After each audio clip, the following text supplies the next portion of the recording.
Hi, everyone, and welcome to the Unbounded podcast. I'm your host, Serena, and I am actually kicking off this podcast with my sister, who is here with me, who helped me set up this podcast. And I was like, we have to test this together. So, welcome into our world. I was just telling her that I wish we could take the whole world into a conversation with us. And I'm so happy that we get to do this today. So, I'll let her introduce herself as well. Hi, I'm Andrea, and we were always thinking how it would be to have our conversations shared with the world through YouTube, through podcast, so we can have you with us. Yeah, exactly. So that's what we are kind of doing today. And I'm so happy to kick this off in this way. For those of you who are coming from my Instagram, from my world, from my YouTube, I'm sure you kind of already know about me. The intro is giving you an insight about me as well. But just to kind of introduce you to our world, because my sister is also part of my team and we are having so many beautiful projects together. We are here to help you create the most unbounded life and business and to manifest your desire in the most ease filled way because we are in I see a lot of people in this place where they want the things, they desire the things, but it's like they never get to have them. And that is one of the biggest sources of pain for me when I see people in that eternal loneliness of not being where they want to be. And so my sister and I are always talking about like ways on how to collapse that time between where we want to be and where we are. And we have these beautiful conversations. And so we are going to start one with the most foundational one. And that's about like our background and what made us be unconventional and what made us be want to be unbounded. I think since we met each other 27 years ago, like we had so many major transformations together from our hair, like we were red, burning red or yellow, to our clothes, to our style, to our everything changed for us because we always wanted to be our better version of ourselves. It didn't matter what we needed to do. So that was our core mission. And today we are here to pass that transformation further. Yeah, exactly. We always tried to find new things and to kind of like we had this built in exploration map within us. For a bit more context, we were born in Romania, which is a East European country, kind of, it's a complicated history here because we were in the communism, and then just 30 years ago we got out of that, but there's so much in the mentality that is lingering from all that limit, all that kind of restricted thinking and linear thinking, that when you think about manifestation is anything but that. Manifestation is not linear. Being unbounded is not linear. It's really about like breaking through the limits, breaking, because when we think about being unbounded, we think about being our most authentic selves, and our most authentic selves are not the ones that society wants to see. And I feel like even in social media and so on, many times I feel like being authentic is kind of glamorized. It's like, oh, I'm authentic, I'm funny, I'm silly, but we don't know that authenticity also comes with its downsides, with its like you know Mm. the things that the society doesn't like being opinionated and having too many opinions like I am. And Mhm. what would you think would be your authentic part that is kind of unconventional when it comes to the society? um Trying to do things my way, like trying, okay, I first try recipes from other people, like I work with mentors, I'm learning the strategies, but then I feel into if that resonates with me or not, and I choose what feels like me. That's my unique part that comes to the surface, especially in my business. Hmm. And What's what? yours? No, mine is definitely being opinionated, and I think that's how my business started. I actually started my Instagram account because I just wanted to have a place where no one knew me, and a place where, I didn't have Romanians on my page because I was afraid. I had a lot of stigma around, Romania and what people would think about my unconventional ways of seeing life, and, about money, about love. And like, even the fact that I'm not married, I'm almost 30, I'm not married, like there's a lot of stigma in Romania around that. And so I feel like when it comes to my authenticity that is really deemed by society, it would be also like doing things my way. And really, I cannot imagine doing things in a way that don't make sense for me, like just because someone else says it. It's just like, and it has never been in my system. And for you, I wanted to ask you kind of like, what do you think is something that you had to really own about yourself, like that society told you you shouldn't be that way, but it's you and you had to own it. Working on a 9 to 5, like working on a schedule, was always horror for me. And regarding what my sister says Hmm. about Romanians and their black mentality, it wasn't only to our grandparents that lived in the communities or our parents, but it was also around our friends or people our age. When we first took bank from the loan or loan from the bank Hmm. to do our businesses, all my friends, for example, said like, oh my god, you'll fail, you don't have any plans, you need to stick to your 9 to 5. So we needed to find against the current, even against to our support system. We needed uh, to do it alone. We were really lucky that we had each other, and we Yeah. also always supported each other. But what I needed to own was my dream of building a business that feels good for me. What Yeah. was what you needed to own? Yeah, for me, I needed to own. I think, yeah, because before I owned having a loud voice, but I think that was easy because that was me. But this is indeed a tough question. Like, what was hard? What was a part of myself that was hard to fully express loudly? I think just how unavailable I am for shit. I cannot, like, if we are at a party and I don't like something, of course, I have the emotional mastery to go home if I don't like it.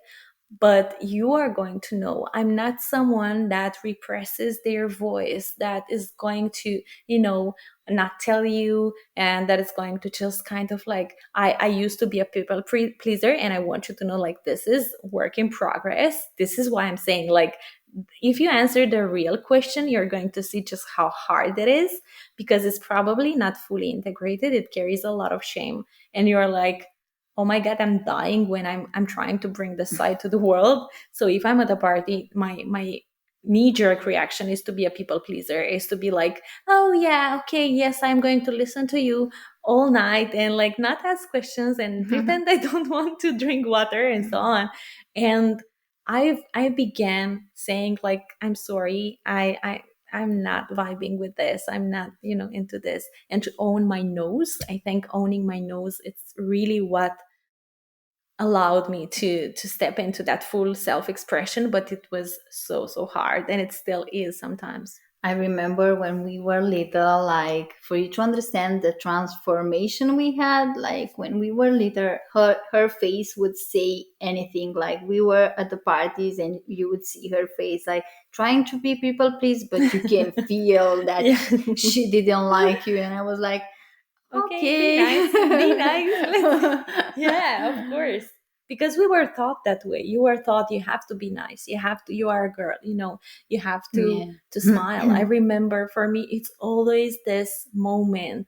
I was in kindergarten and my grandma was with me at the party. There was this Christmas party, and I was the only kid that was dancing wild.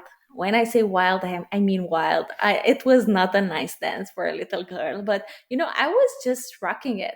And then my grandma comes to me very angry and she's like, why are you dancing like that? Look at all these other girls. They are dancing so nicely. And you're dancing like a crazy boy. You should stop dancing like that. And that's when I internalized that I'm just like too crazy and like my authenticity is just too crazy. And it's interesting because we say so many times, like, oh, I don't have traumas, I don't remember anything. But when I ask you this question, something is going to pop in your mind. And I'm curious here, Andrea, is anything popping into your mind when you're thinking about that, that authentic part of yourself that you had to work in owning? Is any memory coming up? Yeah, I remember I wanted to buy some shoes. And my mother was like, I asked her, Mom, what shoes should I buy? And she was like, just look on the street on other girls, what they are wearing, Yeah. and buy the same thing. Like, we weren't supported to have our own personalities or Yeah. to discover, but what do you like to buy? Or what's your favorite color? Or let's look together and I can help you to find one that you love. No, we were like advised to go and look in the world and search the answer outside of us Yeah. and take the model of others. Yeah, exactly. And then you're like, even I see a lot of information or advice on the internet that pisses me off a bit, which is like, you have to trust yourself. You have to, like, how am I supposed to do that? Are you aware that that's like 100 plus hours of therapy that I need in order to do Yeah. that? Because everyone from the school system, the education system, other children, everyone else, they taught me to look on the outside for answers, for education. And then you're telling me to trust myself. I don't even know who that self is and what my authentic desires are. And I was just actually just making a real one of these days where I said, like, when we're going to human design and astrology and all these maps, for out of this trauma, when we are skipping the hard work and we are going straight there, what we're going to do is to just wait for someone else to tell us what to do, which is exactly what we were told when we were Hmm. younger. And then we don't know. It's like, I feel like that is just like, we cannot embody that fully, right? When Hmm. because you're disconnected from yourself and someone is telling you, like, oh, you're a projector, you're supposed to rest a lot and so on. I feel like you cannot fully embody that unless you know who you are. Yeah, when it gives you a recipe for success, that's, a system tells you that you should be or should do that. I don't know. And when we're talking about Unbounded, we also talking a little bit about the rebel, and we always had this part of us that wanted to be and do differently than others. Yeah. So we had a lot of resistance when someone came to us and said, you're a projector, so Yeah. you need to do things this way. Okay, so that doesn't sound fun for me.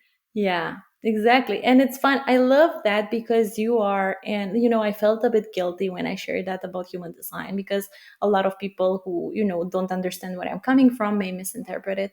But what I love is that you are a human design coach and you actually get what I'm saying. And you never come to me and because we had this conversation. This is why we are, so self-expressed with each other. It's because we have boundaries and we have such safe boundaries, and like, don't come to me and don't tell me how I work, because and it's the same, for both of us. So I love that you were able to, yeah, to teach, to include human design, but not let yourself trapped by it, right? How did you do that? Yeah, but that was so hard for me because as a projector, we are guides. We are here to guide others, to share our wisdom with them. But first, we need to be invited. We need for the other person to see our gifts and to ask for our opinion. And as a projector, that's exactly your life lesson. You Yeah. need to master to hold your opinion until you get the other person agreement to Oh my share god. it. Yeah. Oh. So when I was learning human design, I learned so many things about projectors. I wanted to share. I print screen everything and wanting to share with my sister. But then I was like, no. If she needs my advice, she will call it, or I can say to her, I learned something really interesting in human design. Do you want for me to share it with you? And it was. So it was a practice with myself of keeping boundaries with myself, because part of our conditioning was that we weren't taught boundaries.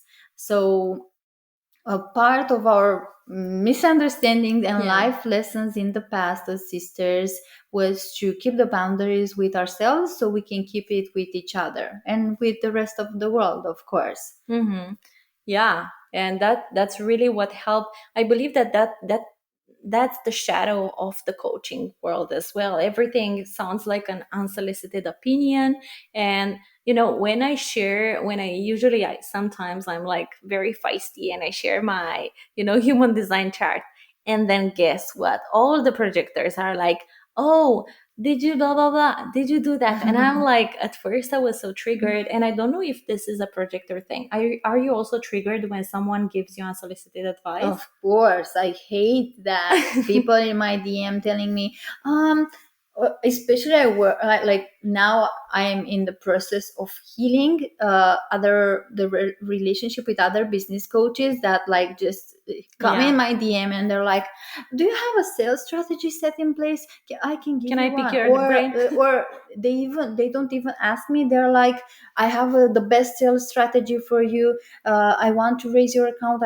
I want you to have more sales, but where do you know that I don't have sales?" Like, are they are also, I feel like they are implying that I need something, to make my business work better, because right now it doesn't work. So I'm really resistant to Yeah. any of that. For me, I think what triggers me the most is people's, and I believe this is the authenticity wound, because at the core, what I'm doing in my world is to teach you how to find your way. I always talk about that. I have a method called authentic roadmap activation, and that's really about like finding your own success formula. And so, what I hate is when people try to read me and to kind of like assume that they know me just because they know a chart, and they're like, you're rest, you need to rest a lot, and you need to blah blah blah, and you don't need to do this. And this happens with like not only human design. At some point I had like a tooth infection, and someone shared in the DMs that, oh, you're having this emotional issue, like you should heal it to heal your tooth issue. And I was like, maybe no." Like, I'm it's just, it makes me, yeah, so reluctant. And I believe this is just a sign that we are doing the work, because in this world that tells you so much information about who you should be and how you function, it's an act of utter rebellion to be like, I don't function that way, and I own how I function, and I know myself. Like, knowing yourself is the best thing you could ever achieve. And if our work is doing something, is to teach you exactly that, how to heal all the layers of conditioning that made you believe, that made you disconnected from yourself, that made you internalize all the rules, that made you be bounded and trapped Mhm. into other people's definitions. And I see so many people like wildly, dissatisfied by Instagram therapists and coaches, because like, I don't understand where should I go and what I should do. And I'm like, because you are disconnected from yourself. Nothing ever touches me right now, because I am so strong in who I am and how things work for me. And I know how things work, even in businesses, that even when I see someone like, oh, I manifested $1 million and I just sold a $1 offering, I'm like, like in the beginning, I would be triggered. I would be like, oh my God, why can't I do that? But Mhm. now I'm like, okay, I get you. Success. Wishing you the best. Yes, that's, and comparison was is part of another thing that can keep us small, in the online space, especially as women, especially. And I don't know, maybe it's also something that was really deep for us, as sisters.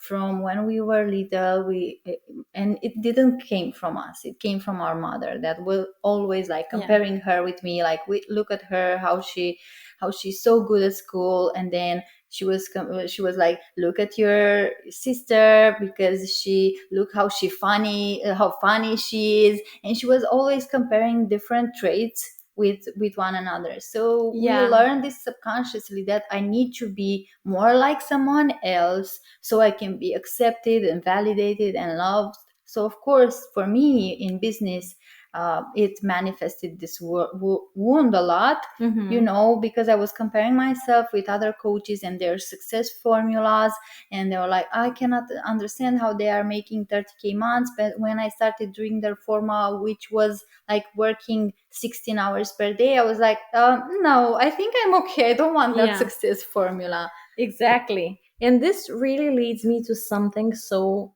fiery, which is the biggest paradigm that you're going to tune into when it comes to authenticity is that you wouldn't be happy leaving someone else's formula. And most probably, when someone is pushing through and is doing, things fast and so on, it's sometimes it happens that it's their unique authentic formula, but most of the times people are just bypassing through their needs and desires. Like, I can make a lot of money by burning myself out, but do I want that?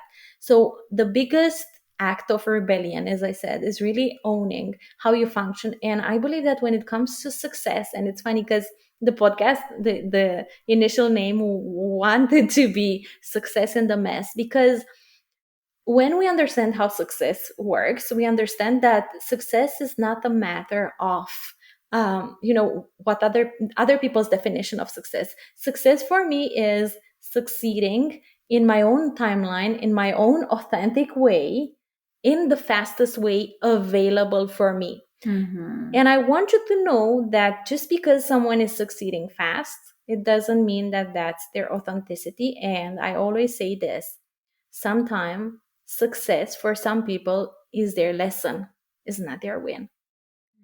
Some people come to me and they're like, I made $1 million and I'm not happy, and it's even harder than before. And that's when I know that that's their lesson. Success was their lesson. So when you compare the money you're making with the money someone else is making, and you're like, they have the money, think about the fact that you may have something that they don't have, which is you have the you have the wisdom to do it in your own timeline. You have the wisdom to do it in you love doing it in your way. And I believe this is why I didn't chase the money milestones, because for me, if it doesn't light me up, if it doesn't feel so authentic, I don't want it. And it's just like, and I guess you can talk a little bit about your switch from, trying to do it how other people were telling you to, doing it your own way. How does it feel, when you're owning how the fuck you want to do it? Mm-hmm. So how does it feel? First of all, you're feeling something. You're feeling Yeah. good. Like um, what I see is sustainability is a Yeah. factor. How you feel in your body is another factor, and how much you love doing it is Yeah. is the third factor for me. So when I was doing somebody else's strategies, like I didn't feel good, like I felt constricted or tension. I used to procrastinate a lot because I knew I had to implement something that it didn't feel good for me. I would have a lot of resistance against those things. When I shared about them, it could feel that it wasn't authentic, so I wouldn't have any. I didn't have so many comments or Yeah. from outside some indicators that I was on the right path, and It didn't work, it basically. didn't Yeah. work. Yeah, and at the end of this, like I didn't want it to do on a long term. Like I just wanted to get it off the list and close my laptop and then do something else. Hmm. Whilst now, when I am co-creating with the universe Hmm. and with my own body every day, what does it feel aligned for me this week, or as Hmm. goals for this month or for today?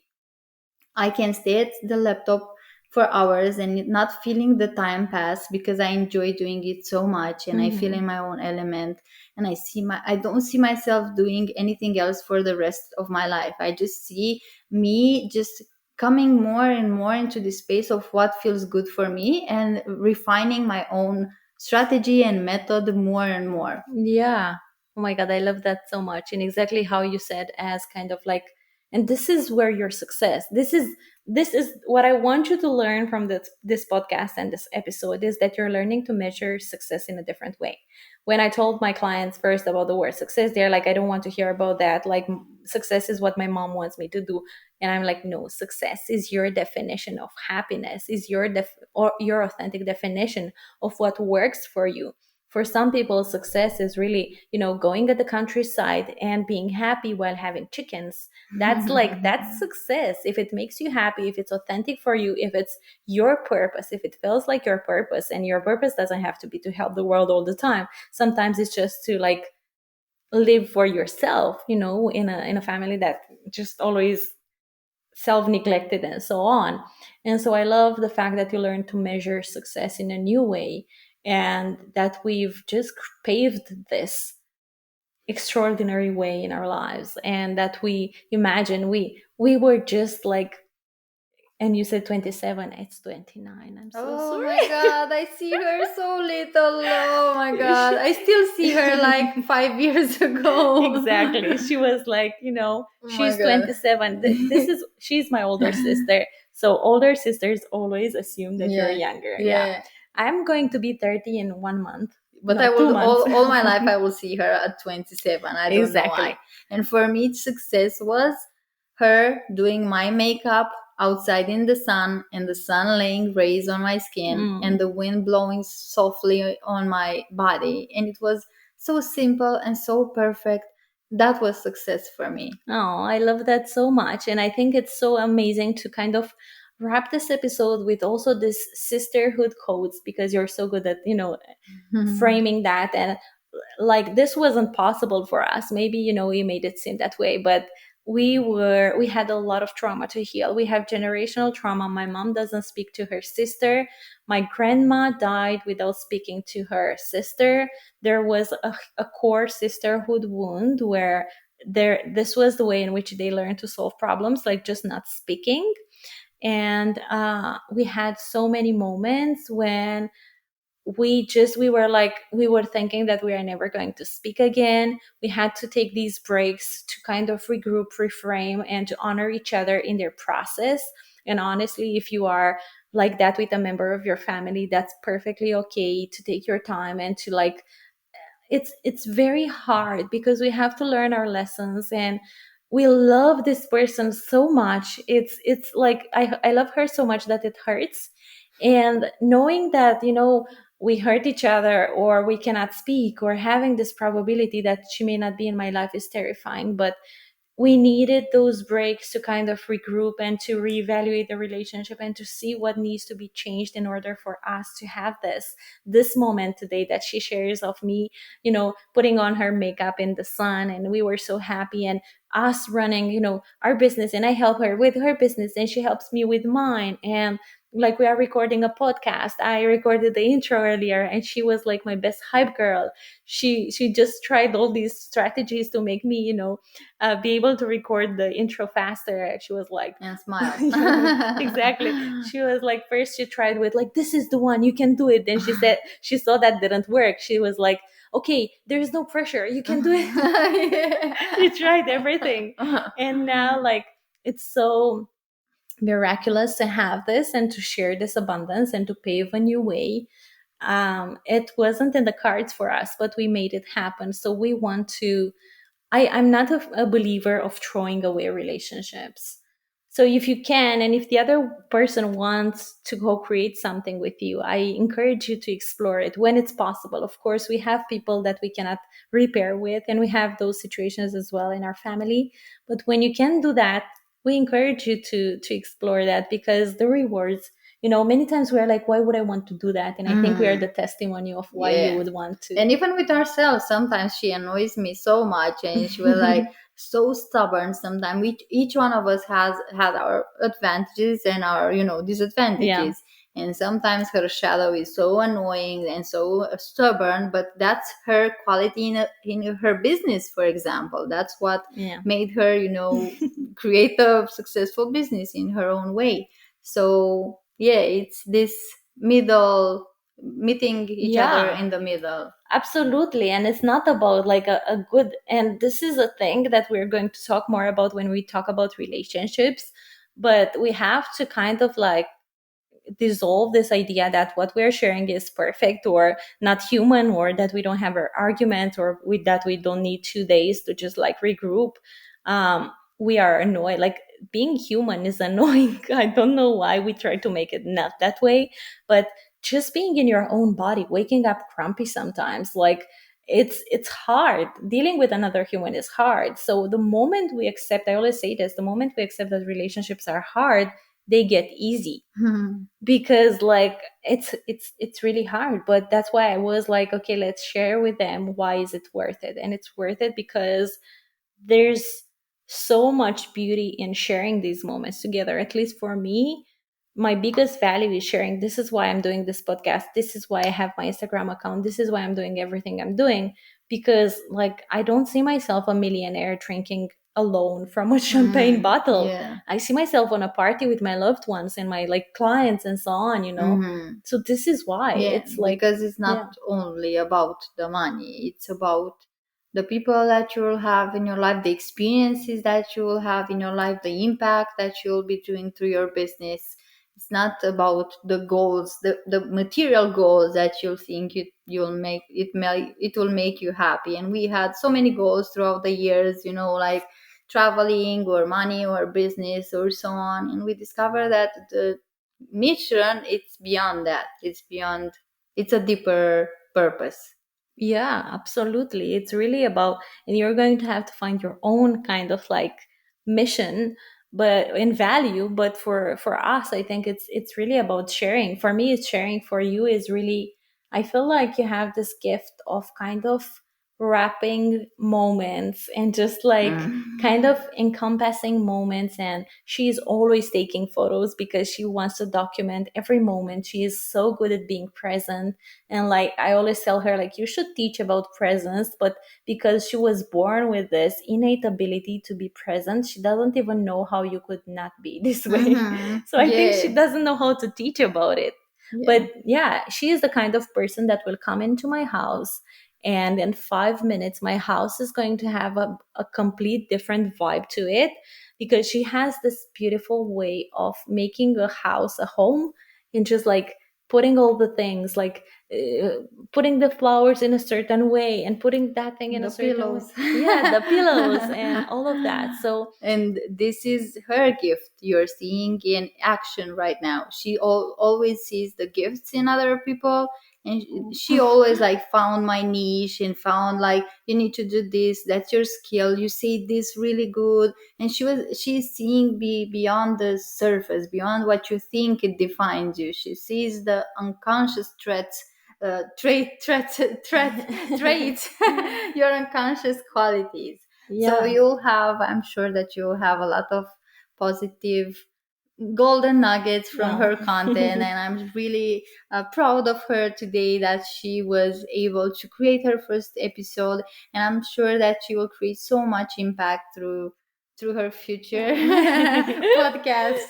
Thank you so much. And thank you so much for sharing that about me. I believe that, when we know how to see others, we often don't know how to see ourselves. And I often know my standard qualities, but it's how amazing it is that you know someone for 30 years and then Not you're not 27. 27 and they tell you new things. And yeah, I think when I work with someone, what I'm good at seeing is what comes so natural for them that they are not even aware of the fact that they could monetize or make a mission Mhm. out of that. So yeah, it's beautiful to own our gifts. It's beautiful to create relationships, because this is why, and this, we're going to wrap it with this thing because I know we could talk for hours, but a thing about relationships, because I feel like this is about relationships at its core. A thing about relationships is that we talk a lot about how relationships are mirrors, and we tend to frame that in a way where it's like mirrors for our pain, but relationships are also mirrors for our gifts and for Mm. our blessings and for like things that we don't see in ourselves, and how beautiful it is to be seen in that way, and to have other people witness us in our beauty and reflect that to us. So I believe that in this self-development world, we tend to isolate more. We tend to try to fixate on ourselves and fix ourselves, and try to DIY it at home. And a lot of people, when I tell them like having a coach can be the best thing that ever happens to you, I feel like they think I'm biased because I'm a coach. But honestly, like especially if you don't have people in your area that are at that level of understanding, it's so beautiful to have people in your life that reflect your beauty, your strengths, your gifts to you. And that's, yeah, that's really what we are, what we manage to be able to do in this world. And when we heal, we are able to create more of that, rather than to be a mirror more for the pain and the, the, yeah, the pain and the struggle. How you're saying, one of my favorite things from her is that healing brings you more choice and more the freedom of choice. So yeah, it's such an amazing power to see that triggers from before or shadows from before, instead of blocking you right now, you're just noticing them and you're like, okay, I see you. Yeah, exactly. I see you. And many, like, think about how many things we've healed. Many even don't exist anymore. Like, if you tell me I used to be, I don't know, jealous in my relationship, I would be like, what do you mean? Because it's so far away. But that Mhm. was something that was running, in my life. So it's, yeah, it's really healing at its core. I believe it's about bringing us closer together and about being for others more of the medicine than the reason that they need the medicine. Mm-hmm. I love that. We are going to So wrap it beautiful. into that, yeah, because I believe it's really like that. Thank you so much for listening to us today. Hope we will have more duo episodes Yeah, together. absolutely. Thank you so much for tuning in. I hope this conversation is going to bring you whatever you need. These are going to be really messy, all over the place conversations, because I'm all about, as I said, success in the mess. This is the tagline of my company, and this is what I want to bring to you: what it means to be human, what it means to come on here from this human place to share my thoughts, to share my journey with my sister, and for you to witness that, to witness receiving that, because you are at the receiving end of that, and to receive a modeling and a mentorship for the fact that you can have impact in the world, even in your messiest, rawest self-expression.